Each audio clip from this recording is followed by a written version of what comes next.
하나님의 말씀은 구약성경 학개서 2장입니다.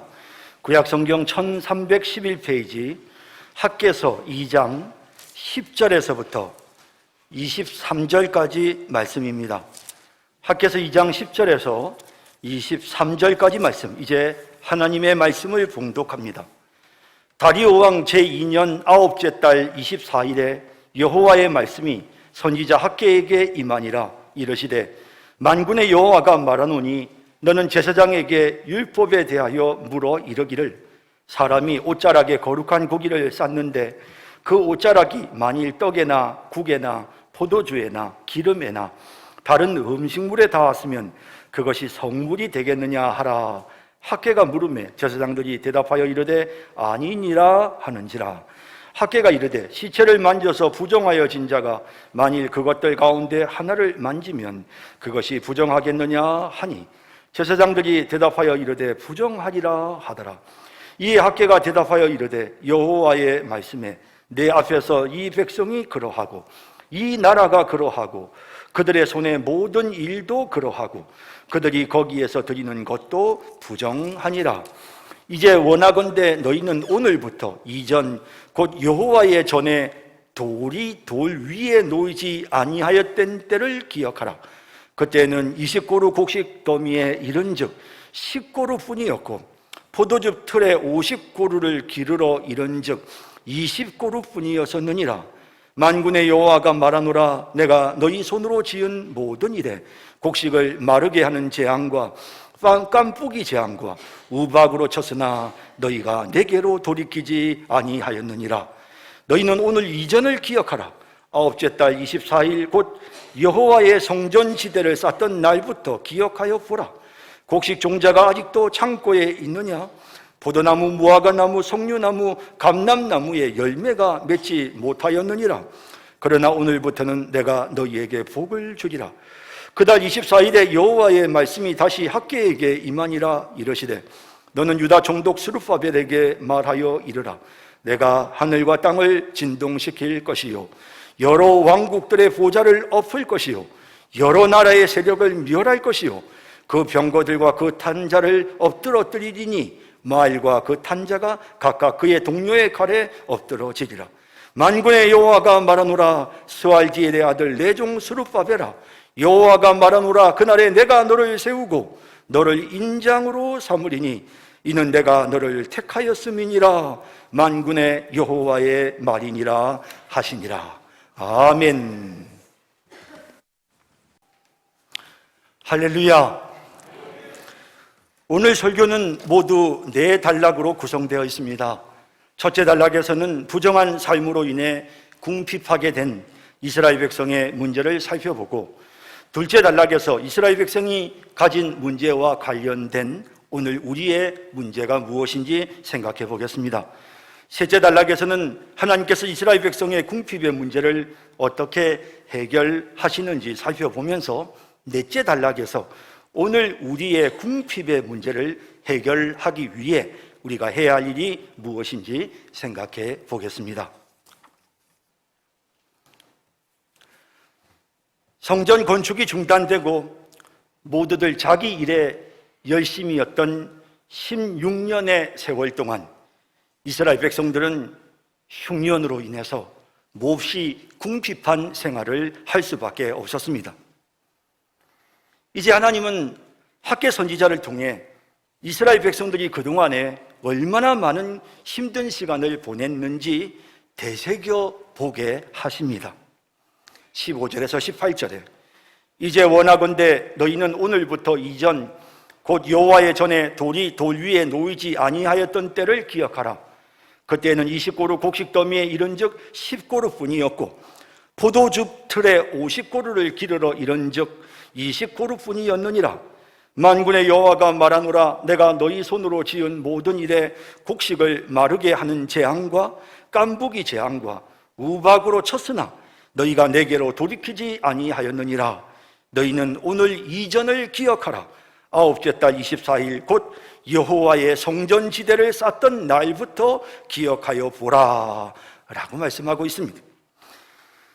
학개 선지자의 메시지를 듣고 성전 건축을 위해서 열심히 준비하고 필요한 재료와 설계도를 준비해서 3개월이 지난 지금 이제 이스라엘 백성들은 본격적인 성전 건축을 시작하게 된 것입니다. 그런데 하나님이 이스라엘 백성들을 향해 너희가 지금 이제 성전 건축을 이제 본격적으로 시작하는데 지난 16년 동안의 모든 날들을 되새겨 보아라, 기억해 봐라 라고 하나님이 말씀하고 있는 것입니다.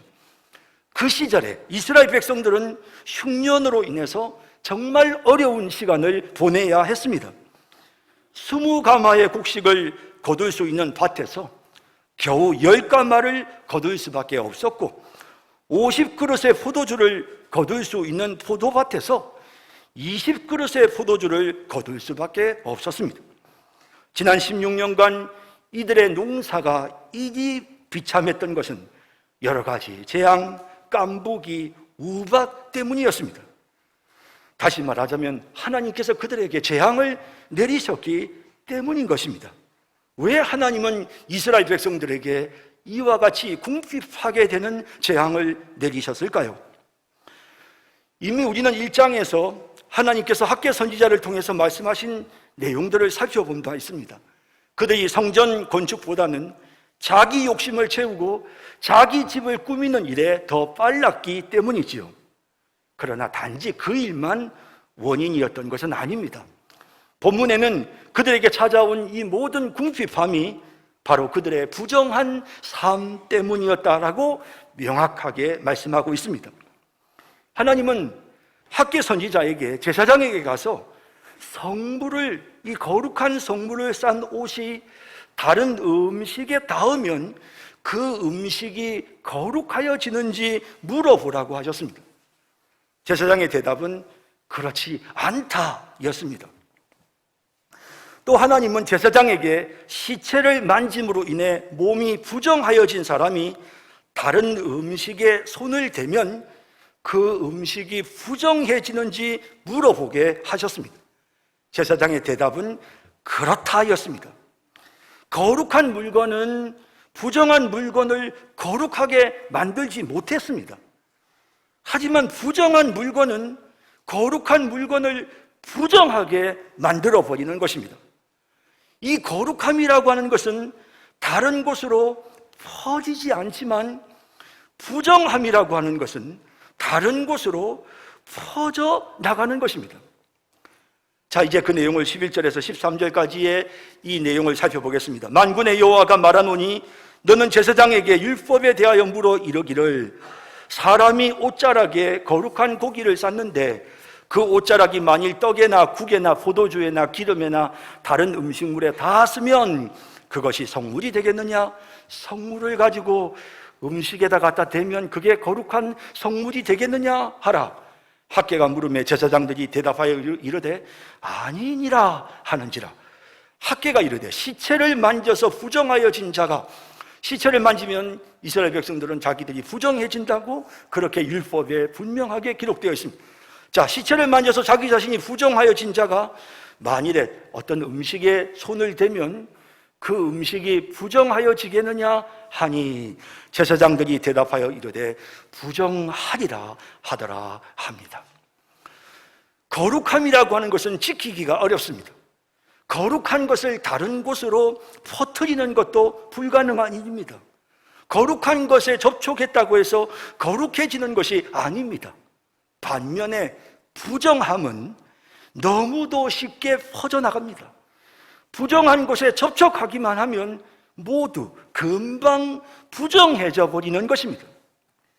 이런 율법의 정결 규정을 말씀하시면서 하나님은 이스라엘 백성들의 삶이 이처럼 악한 것의 영향으로 부정해졌고 그러므로 그들이 하는 모든 일도 부정하고 부정한 그들이 하나님께 드리는 모든 제사와 예배도 다 부정해졌다고 그렇게 말씀하고 있습니다.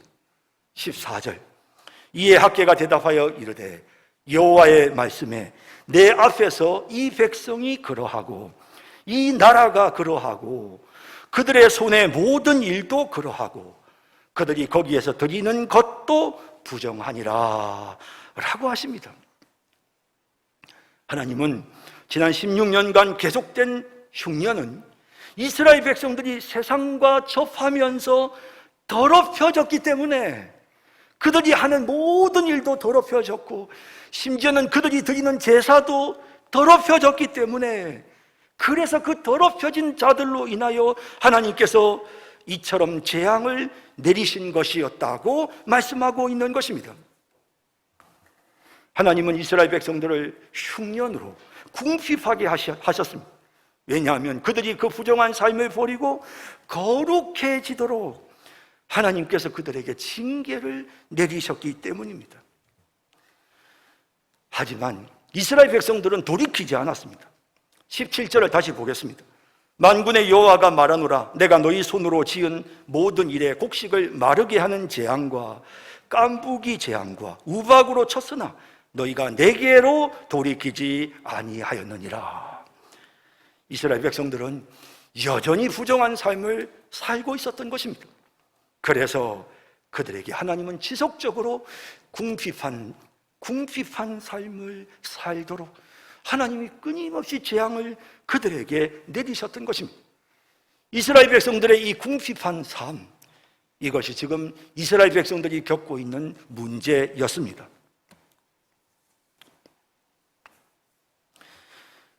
경제적인 풍요는 하나님이 자기 백성들에게 주시는 선물입니다. 물질도 명예도 권력도 하나님은 자기 백성에게 이것을 선물로 주십니다. 물론 이것에 집착하는 것은 범죄입니다.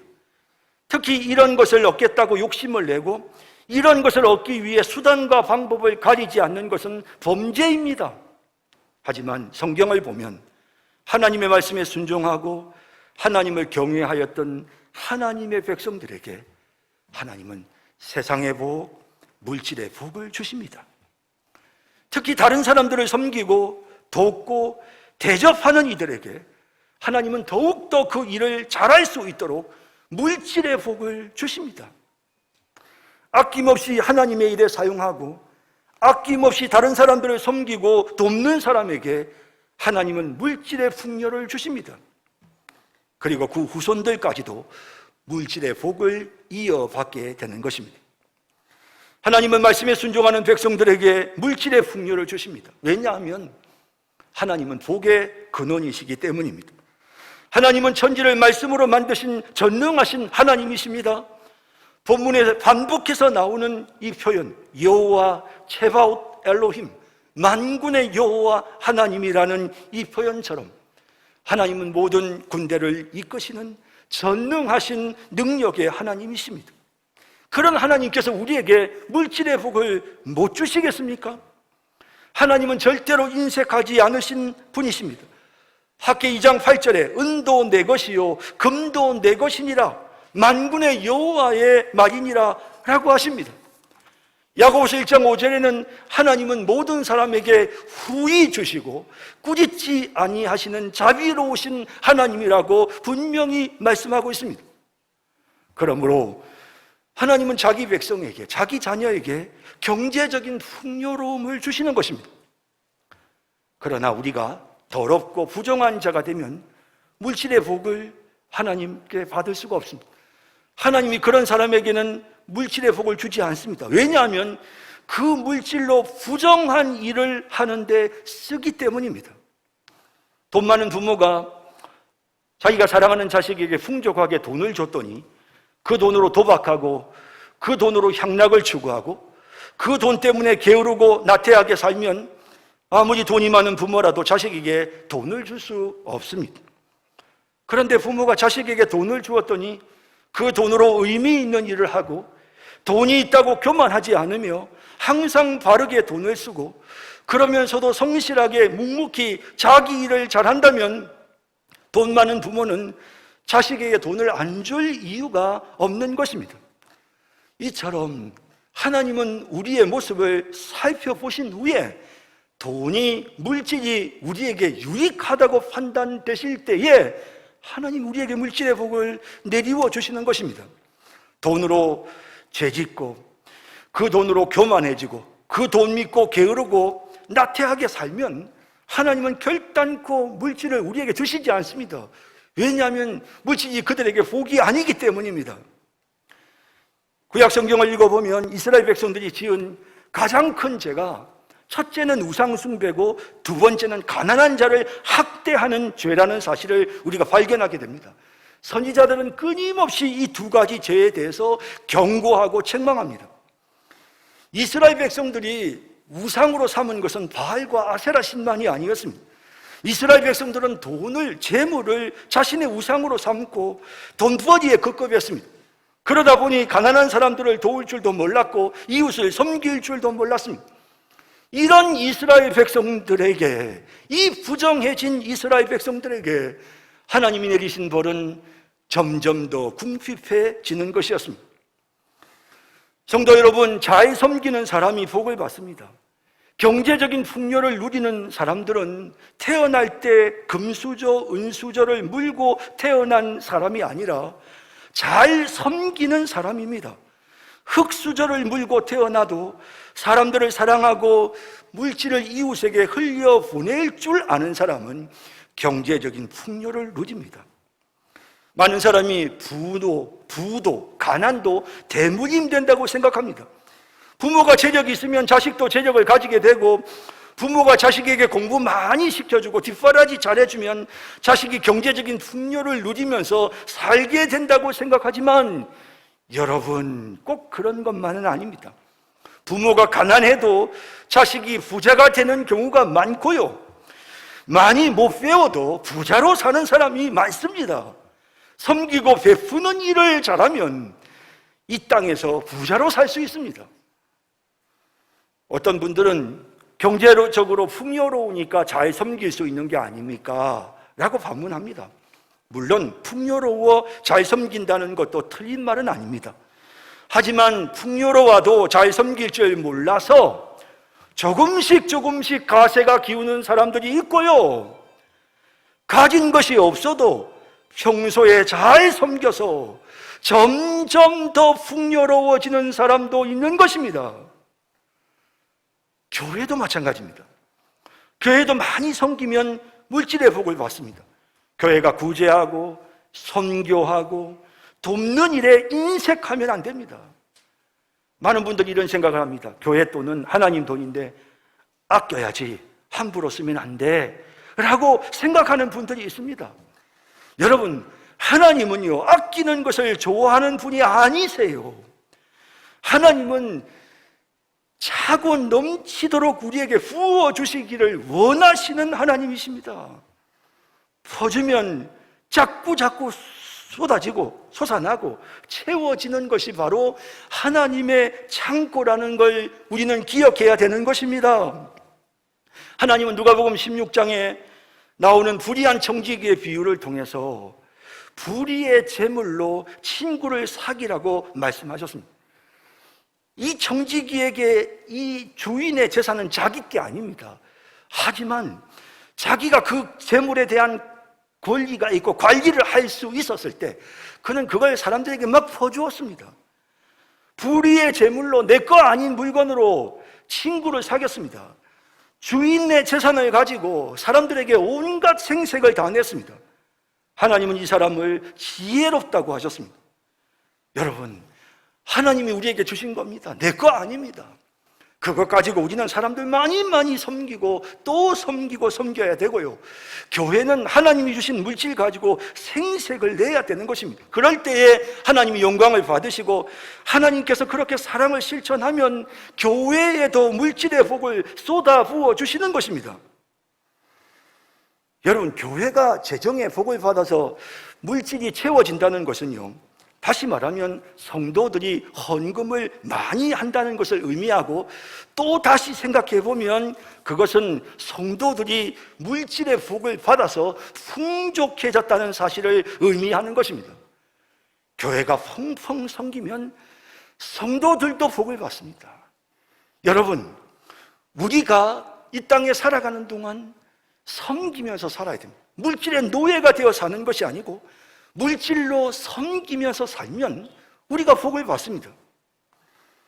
우리가 돈을 우상으로 섬기고 이웃을 사랑할 줄 모르기 때문에 궁핍해집니다. 요한일서 3장에는 형제를 미워하는 자는 살인하는 자다라고 하면서 형제를 미워하지 않고 사랑하는 구체적인 방법을 3장 17절에서 18절에 이렇게 구체적인 방법을 말씀하십니다. 누가 이 세상의 재물을 가지고 형제의 궁핍함을 보고도 도와줄 마음을 닫으면 하나님의 사랑이 어찌 그 속에 거하겠느냐. 자녀들아, 우리가 말과 혀로만 사랑하지 말고 행함과 진실함으로 하자라고 말씀하고 있는 것입니다. 재물을 가지고 형제의 궁핍함을 도와줄 마음을 닫아버리면 그러면 그건 형제를 사랑하는 것이 아니고 미워하는 것이고, 요한일서 3장에 나오는 문맥을 살펴보면 그것은 살인하는 것과 동일한 수준의 죄라는 것입니다. 우리가 물질로 다른 사람들을 돕지 않는 것은 형제를 미워하는 것이고 그것은 살인하는 죄와 같습니다.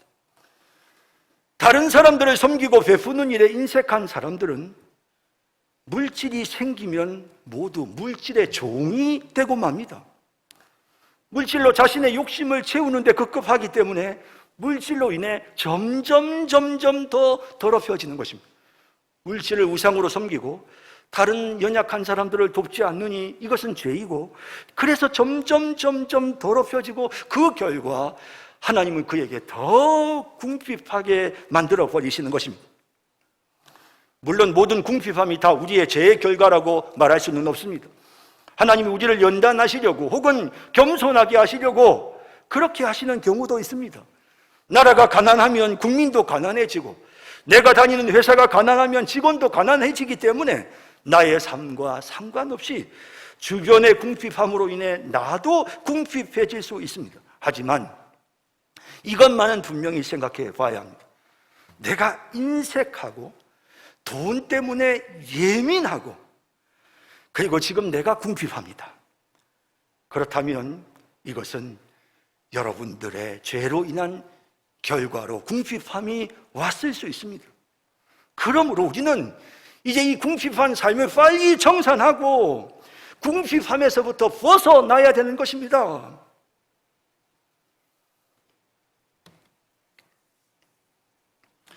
하나님은 부정한 삶으로 인해 궁핍하게 살고 있는 이스라엘 백성들을 향해 말씀하십니다.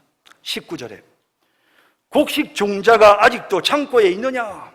이 말씀은 창고가 텅텅 비어 있다는 말씀입니다. 또 19절 중반에 포도나무, 무화과나무, 석류나무, 감람나무에 열매가 맺지 못하였느니라. 창고만 비어 있는 것이 아니라 과일나무도 모두 시들어 아무런 열매도 맺지 못하는 상태입니다.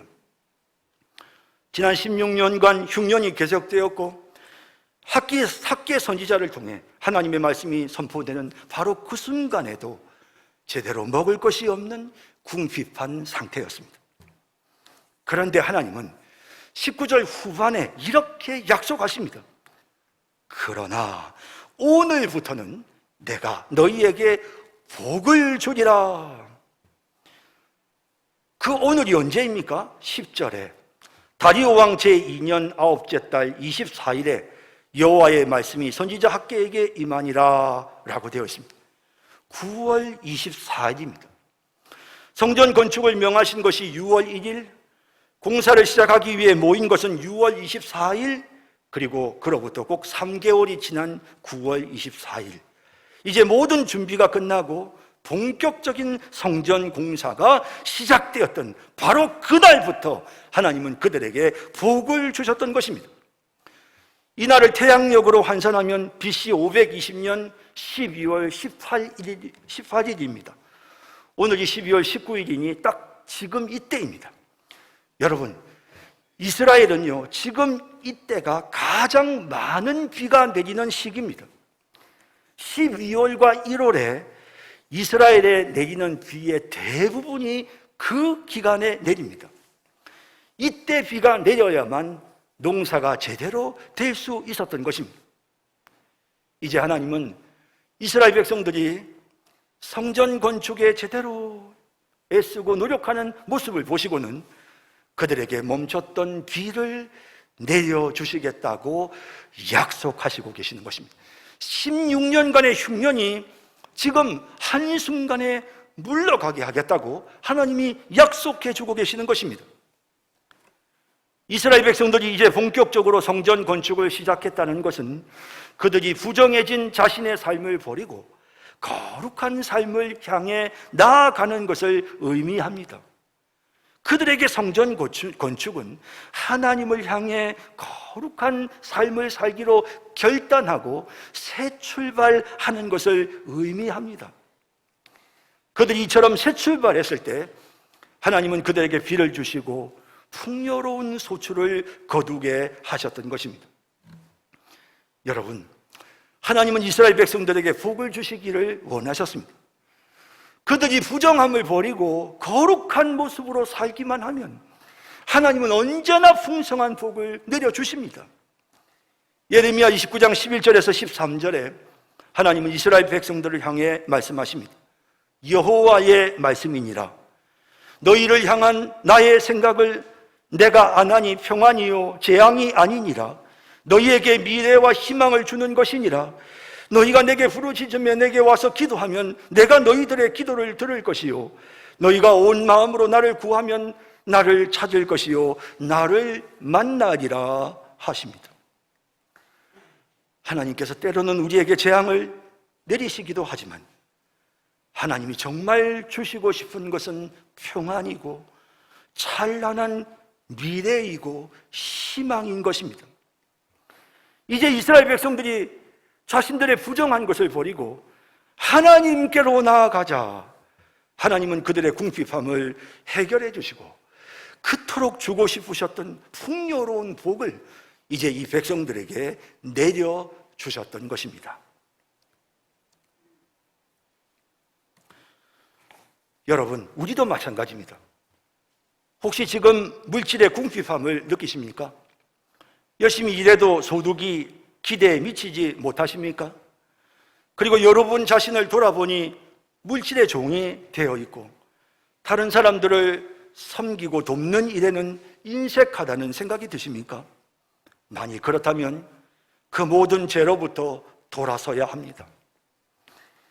물질의 복을 주시는 하나님 앞에서 우리가 해야 될 일은 탐심을 버리는 것입니다. 물질에 대한 욕심을 버리는 것입니다. 기꺼이 필요한 사람들에게 나누어 줄 수 있도록 내가 움켜쥐려고 하는 이 마음, 더 가지려고 하는 이 마음을 우리가 버려야 하는 것입니다. 디모데전서 6장 9절 10절에 부하려 하는 자들은 시험과 올무와 여러 가지 어리석고 해로운 욕심에 떨어지나니 곧 사람으로 파멸과 멸망에 빠지게 하는 것이라. 돈을 사랑함이 일만 악의 뿌리가 되나니 이것을 탐내는 자들은 미혹을 받아 믿음에서 떠나 많은 근심으로써 자기를 찔렀도다 라고 하십니다. 자꾸 돈 욕심이 나고 다른 사람들에게 기꺼이 나누어 주지 못한다면 지금 여러분이 돈을 사랑하고 있다는 증거입니다. 교회는 마땅히 성도들을 이렇게 가르쳐야 합니다. 디모데전서 6장 17절 18절에 정함이 없는 재물에 소망을 두지 말고 오직 우리에게 모든 것을 후히 주사 누리게 하시는 하나님께 소망을 두며 선을 행하고 선한 사업을 많이 하고 나누어 주기를 좋아하며 너그러운 자가 되게 하라. 목회자들은 성도들을 이렇게 교육시켜야 한다고 말씀하고 있습니다. 베풀어야 합니다. 선한 일을 하고 나누어 주는 너그러운 사람이 되어야 합니다. 그러면 하나님은 우리에게 풍요로운 복을 주시겠다 약속하셨습니다. 예수님도 그리 말씀하셨습니다. 누가복음 6장 38절에 주라. 우리가 연약한 사람들에게 주면 그리하면 너희에게 줄 것이니 하나님이 우리에게 주신다는 겁니다. 곧 후히 되어 누르고 흔들어 넘치도록 하여 너희에게 안겨주리라. 이건 주님께서 우리에게 주신 약속입니다. 1.1핵도 거짓이 없는 성경에 기록된 하나님의 약속입니다. 신명기 15장 10절에 동일한 축복의 약속이 있습니다. 궁핍한 형제를 보거든 너는 반드시 그에게 줄 것이요 줄 때에는 아끼는 마음을 품지 말 것이니라. 이로 말미암아 내 하나님 여호와께서 내가 하는 모든 일과 내 소원이 닿는 모든 일에 내게 복을 주시리라 라고 말씀하셨습니다. 예, 아끼는 마음을 품지 말라 하셨습니다. 그러면 하나님께서 아낌없이 주신다고 말씀하시는 것입니다. 여러분, 우리의 궁핍을 해결하는 방법이 있습니다. 궁핍한 사람을 돕는 것입니다. 성도 여러분, 궁핍한 사람을 돕는 것이 나의 궁핍을 해결하는 길입니다. 잠언 11장 25절에 구제를 좋아하는 자는 풍족하여질 것이요 남을 윤택하게 하는 자는 자기도 윤택하여지리라. 보십시오. 전도서 11장 1절에 너는 내 떡을 물 위에 던져라. 여러 날 후에 도로 찾으리라. 떡을 물 위에 던지는 것은 얼마나 허탄한 것 같아 보입니까? 아니, 떡을 자기가 먹지 뭐 물 위에 던지느냐? 우리가 다른 사람들을 돕는 일은요, 마치 물에 떡을 던지는 것처럼 참 의미 없고 헛수고고 낭비하는 것 같은 느낌이 듭니다. 하지만 성경은 우리에게 여러 날 후에 도로 찾는다고 말씀하십니다. 하나님이 반드시 그것을 우리에게 다시 채워서 돌려주신다고 약속하고 있는 것입니다. 오늘 이 자리에 사회의 첫발을 내딛는 청년들이 계실 줄 압니다. 저는 지금 여러분에게 가난에서 벗어나는 비결을 말씀드리고 있습니다. 여러분이 명문대학에 입학하는 것보다, 여러분이 대기업에 입사하는 것보다 더 확실하게 경제적인 풍요를 누릴 수 있는 비결입니다. 이것은 성경에 약속되어 있는 비결입니다. 하나님이 친히 말씀하셨고 예수님께서 친히 말씀하신 비결입니다. 물질을 움켜쥐려고 하지 말고 물질을 흘려보내는 것입니다. 물질을 내 주머니에 넣지 말고 다른 사람들의 주머니에 넣어주는 것입니다. 그러면 여러분들의 계좌가, 여러분들의 주머니가 차고 넘칠 것입니다. 물질의 복이 여러분들을 따라오는 것을 평생 느끼게 될 것입니다.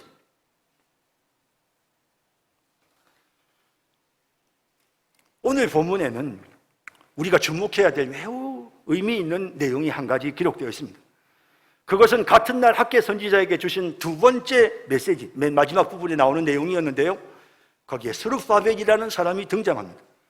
20절 21절에 그달 24일에 여호와의 말씀이 다시 학계에게 임하니라. 이르시되 너는 유다 총독 스룹바벨에게 말하여 이르라. 내가 하늘과 땅을 진동시킬 것이요 라고 하셨습니다. 이미 앞에 2장 6절에서 우리가 함께 살펴봤습니다. 하늘과 땅을 진동시킨다는 말은 하나님께서 우리에게 오실 때 나타나는 현상입니다. 하나님이 우리와 함께 하실 때 나타나는 현상입니다. 자, 그런데 이와 같은 일들이 일어날 것이라고 스룹바벨에게 말씀하시면서 이런 일들이 일어나면 놀랍게도 모든 나라가 심판을 받고 모든 권력과 군대가 엎드러지고, 그리고 이런 일이 일어날 때 스왈디엘의 아들 스룹바벨을 하나님이 지극히 높이시겠다고 말씀하시는 내용이 이어지는 22절, 23절에 기록되어 있습니다. 보시죠. 여러 왕국들의 보좌를 엎을 것이요. 언제? 하늘과 땅이 진동될 때 여러 왕국들의 보좌를 엎을 것이요. 여러 나라의 세력을 멸할 것이요. 그 병거들과 그 탄자를 엎드러뜨리리니 말과 그 탄자가 각각 그의 동료의 칼에 엎드러지리라. 만군의 여호와가 말하노라. 그리고 난 다음에 이제 스룹바벨 이야기가 나옵니다. 스알디엘의 아들 내 종 스룹바벨아. 스룹바벨을 내 종, 하나님의 종이라고 말씀합니다. 이 종이란 표현은 아브라함과 모세에게 사용되었던 표현입니다. 내 종 스룹바벨아, 여호와가 말하노라. 그날에 내가 너를 세우고 너를 인장으로 삼으리니. 이 인장이라는 것은 이거는 옥새와 같은 것입니다. 우리에게는 인간 도장 같은 그런 아주 소중한 물건을 의미합니다. 하나님께서 스룹바벨을 인장으로 삼으리니. 언제? 하늘과 땅이 진동될 때. 이는 내가 너를 택하였음이니라. 만군의 여호와의 말이니라 하시니.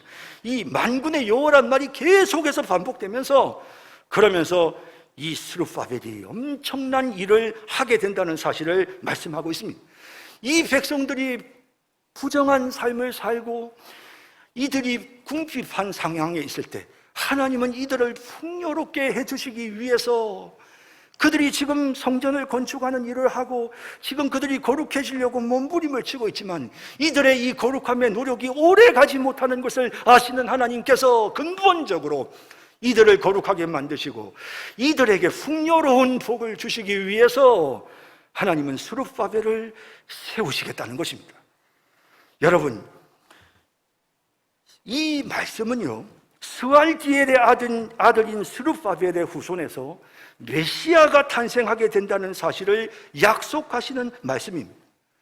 마태복음 1장에 보면 예수님의 족보가 있죠. 그 족보에 보면 이 사람이 예수님의 조상이라는 사실이 명확하게 기록되어 있습니다. 12절 13절에 족보에 바벨론으로 사로잡혀간 후에 여고냐는 스알디엘을 낳고 스알디엘은 스룹바벨을 낳고 스룹바벨은 아비웃을 낳고 그리하여 후손으로 예수님이 탄생하게 되시는 것입니다. 부정한 삶으로 궁핍할 수밖에 없었던 이스라엘 백성들이 거룩한 존재가 되고 풍요로운 축복을 누릴 수 있게 된 것은 바로 스룹바벨의 후손으로 오실 예수 그리스도 덕분이었습니다. 천지를 창조하신 능력의 하나님이 인간의 모습으로 이 땅에 오셔서 우리 대신 십자가에 못 박혀 죽으시고 부활하시고 승천하셨습니다. 우리에게 성령을 보내주셨습니다.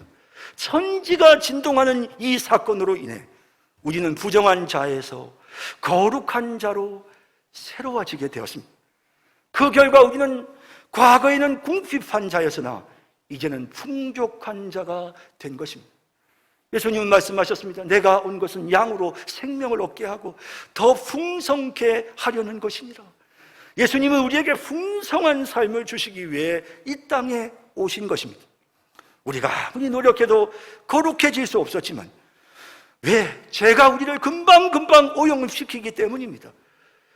하지만 예수님이 우리를 위해 십자가를 지시고 우리의 죄를 깨끗이 씻어주셨기 때문에 우리는 이제 거룩한 자가 되었고 그 결과 더 이상 우리는 궁핍하지 않은 풍요로운 삶을 살 수 있게 된 것입니다. 단지 이 땅에서 우리 농사가 잘 되고 우리 사업이 잘 되는 정도가 아니라 우리는 장차 천국에서 새 하늘과 새 땅에서 생명나무의 열매를 풍성히 먹으며 영원히 풍요로운 삶을 누리게 된 것입니다. 아브라함과 다윗의 후손 스알디엘의 아들 스룹바벨의 후손으로 이 땅에 오신 예수님으로 인해 우리는 궁핍한 삶이 아니라 영원히 풍성한 삶을 누리게 된 것입니다. 얼마나 감사한 일입니까? 이런 사실을 생각하면 이 땅에서 잠깐 경제적인 풍요를 누리는 것은 아무것도 아닌 것입니다. 이제 결론적으로 한 가지만 말씀드리고 마치겠습니다. 우리가 천국에서 풍요로운 삶을 살고 우리가 영원히 풍성한 복을 누린다고 해서 꼭 이 땅에서 궁핍하게 살 필요는 없습니다. 아브라함도 이삭도 다윗도 거의 모든 믿음의 사람이 다 부자로 살았습니다. 하나님은 기꺼이 우리에게 경제적인 풍요를 주십니다.